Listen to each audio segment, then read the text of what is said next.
Hello guys, Streaming Monkey here. Season 6 is ending soon. Season 7 with new map, new legend is coming on November 4th. I'm really excited about it. Definitely a new map, changing a lot of metas, changing a lot of gameplays. I don't know how effective or how much of a change Horizon is going to bring in the game. Although there are some points I definitely think it will change. So let's just go to the gameplay trailer. I'm going to make some comments on it, give my opinions, maybe things what I really like, things that I do not like, things what is going to happen in season 7. So let's just go to the trailer and play it.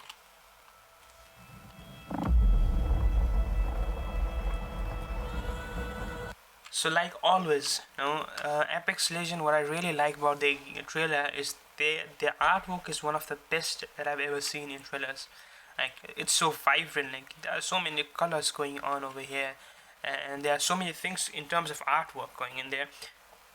Maybe the season trailer before that was even more beautiful in my opinion.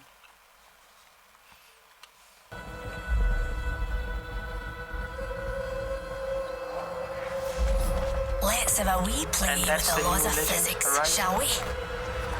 Another wormhole like that we haven't had.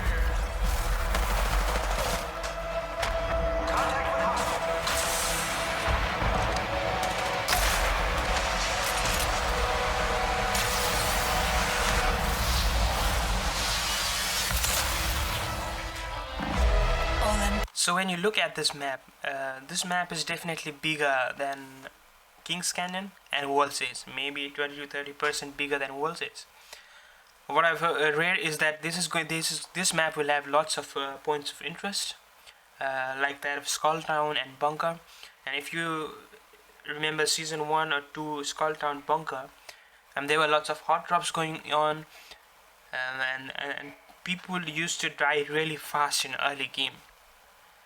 And for example, I do not really like the hot drop because I don't think hot drop brings anything to the game. And I feel, why should the rest of the people be punished when the jump master tries to hot drop?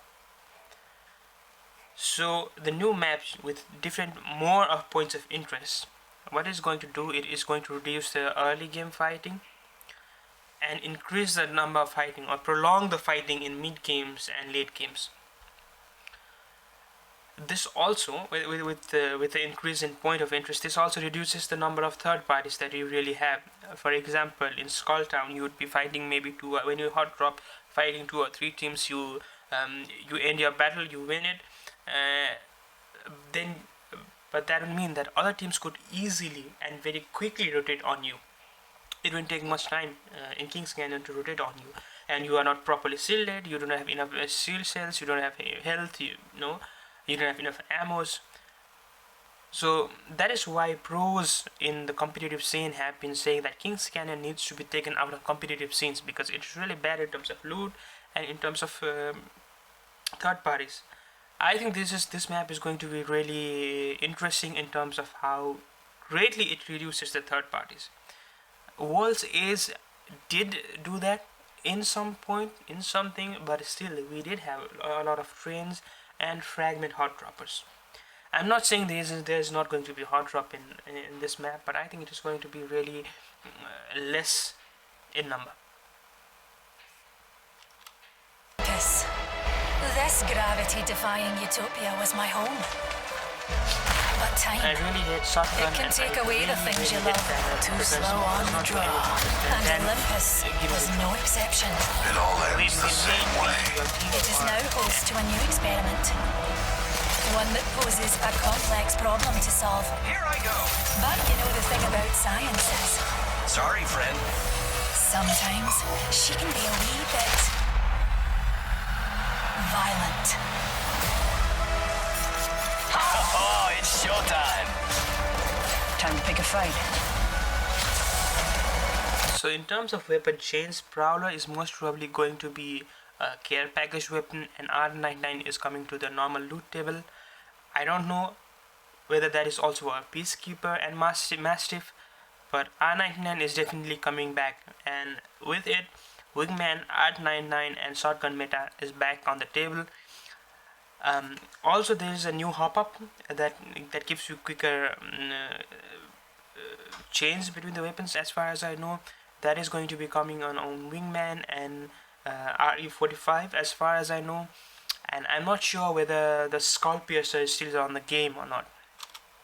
Every choice you made led to failure. My squad's gonna beat up your squad. And this is another new feature.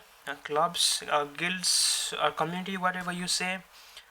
You can form a group with 30 people, play together with them, rank together with them, or play pub games together with them, which is really nice feature. I think they could have taken it much further, in that they could have given us a community server finally, where you can just test your things. You can, let's say 30 people, 15v15, or 3 teams, 10v10v10, you know. That would be really interesting, where you can change different kind of stuff. So like, let's say just one hit you die, or you are infinite health and no guns or something like that. Apex being EA Sports, one of the biggest shooter, I really think it needs a community server, given that PUBG has it, Fortnite has it, and especially those games already had those test servers in early game already. So Apex Legends coming to season 7, almost 1.5 years old, and still they do not have any community servers. I think the Apex Legends is going to right direction in terms of anti-cheat and other stuffs, but they need to really work up on their servers and things like community servers and things like that.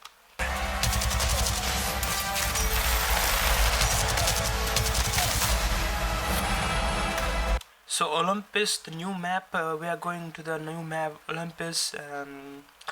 What I really think is that there are going to be there are lots of open spaces, lots of lines of sight that are not obstructed. At the same time, there are lots of breaks in lines of sight as well, like you have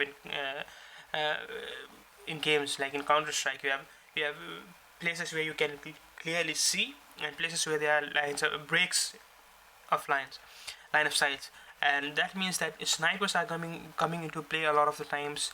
You are going to have the breaks in this line of sight reduces that long distance third parties you have, especially in Worlds, is where you have vast open area without any kind of covers, or even in Kings Canyon. What this does is you can play snipers very well, no? But at the same time, you will have enough cover to hide from the mid to long range third parties as well. And another thing that I find really interesting on this gameplay is, yes, I know the devs have already said some time back that they are not bringing Wall Run into Apex Legends. They want Apex Legends and Titanfall to be separate games, like unique games in each other. But having said that, they did bring Shadow in this Wall Run in Shadow limited time mode, so it is really interesting. Like Kings Canyon and Worlds are not really made for maps made for wall running, because there are lots of signposts or windows or structures coming out. But at the same time, we have a lot of structures like this in Olympus, where you can, like, this place, this could be a really interesting wall running areas, and I hope they bring it in some form, or in form of a legend who can wall run. I expect the results of this will be utterly delightful. Hop in, mates. We're taking this ride for a spin. I love these things, amigos. Say hello to Sheila, mates. Fling an arc star. Talking about the cars, the vehicle, Trident, new vehicle coming in. They have assured that you are not going to be knocked down by a vehicle, but Apex is one buggy game, so I am definitely sure you are going to die to one of the Tridents at some point. Likewise, only your squad can take the Trident. There are maybe, as far as I know, 6 or 7. I don't know the number. So it's not like it's in limited number. You would have to definitely fight for it at some point. But yeah, they are in good numbers around the maps. You can attach, like you saw, different skills, Gibraltar's Shield, or Caustic Traps, Sheila, even most probably Watson's ultimate as well. Not the pylon, but the ultimate, and who knows, maybe even the pylon. So it gives you different possibilities. Likewise, as you see, you are getting arc start. So if the car gets arc start, or it takes damages, so do you as well. I'm not sure whether you take the full 70 damage, or you take that 70 damage divided into 4 or 3.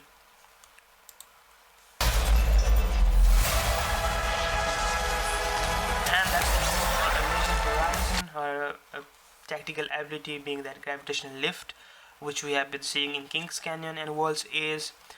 They say time heals all wounds. To form a kind of black hole. Let's put that thing. When I saw this at first, I thought it was going to be more like Watson's ultimate, where it protects you from any kind of ultimates that any kind of damage that is coming onto you, any grenades or something like that are getting sucked on, or like let's say it is going to counter Gibraltar's ultimate. But it turns out that this black hole pulls the opponent team towards this black hole, greatly reducing their speed and momentum. It's more like they are stuck to one place, meaning you can combine with Gibraltar ultimate or Caustic ultimate. You can attack them when they are slowed down. I'm not sure how useful that is going to be in pubs or in lower rank, because you really do not see a lot of people stacking with the team in pubs and lower rank. But in higher ranks where people play together, mostly people are not solo queuing, I think it could definitely be useful. Also in pro scenes, like when in close circle, in the end circle where there are lots of teams, I definitely think that could come into play. Passive ability, I think it is one of the best passive ability in terms of legends, is that there are no fall damage in Apex Legends, but there is a fall penalty. That means when you drop down, you are stunned for a moment, you cannot do anything, and you lose that momentum. You lose that momentum, and your aim is really bad. So she does not take any kind of fall penalty, meaning you are always in that momentum, in your full speed momentum, which is a really nice feature. Theory to the test. ANUT. Yeah, that's it for season 7. I made a That's it for season 7 trailer that is going to come. I think really nice. promise. I intend on keeping it. That kill is finisher is really cool. That's it for season 7. Well, I really think what does Olympus bring into this game? The map brings what new thing it brings. The weapon meta is not going to change. However, I think the third part is going to be really less. You are going to have more of mid-game fighting with long-range weapons. What does Horizon bring to the game? I don't think she's going to change the metas in pro games. I still think Wraith and Watson are one of the best legends for competitive scenes. You can argue between the third member, like people really like to run Bloodhound nowadays, or Gibraltar, even Pathfinder, the original OP metas. What does Horizon make is, I think she makes Octane more obsolete, because her tactical ability Gravitational Lift is a better version of Octane's pad, because she can make more tighter turns. Where if you have played Quake, games like Quake where you make like very movement based, I think Horizon is going to be one of those characters where people who are good with movements are really going to enjoy playing with. And we're talking about Octane's ability, like Octane's ultimate is jump pad. That's it. His steam takes away health from him for whatever reason, and then it's still buggy that sometimes you cannot reload, sometimes you cannot use weapons, take out weapons, change weapons. So this makes Octane more of obsolete character, and I think he really needs not just a buff, but a complete remake in terms of his ability and skills. So that's it. I hope the new season brings more of a good quality from good content from Apex Legends. I really love playing this game, despite me not being really good at it. I really love this game. The movements, the characters, the gameplay, the gunplays. Yeah. So what do you guys think about it? Make sure you like the video. Make sure you share it. Comment on it. Whether you think. Whether you like, you are one of those nostalgic people who say King's Canyon is always the best no matter what, or you think King's Canyon is really not good and it's a good thing that it is finally being taken out, or we are finally moving into different kind of maps. What expectations do you have in terms of Horizon, and whether you would be maining it. So that's it. Until then, thank you.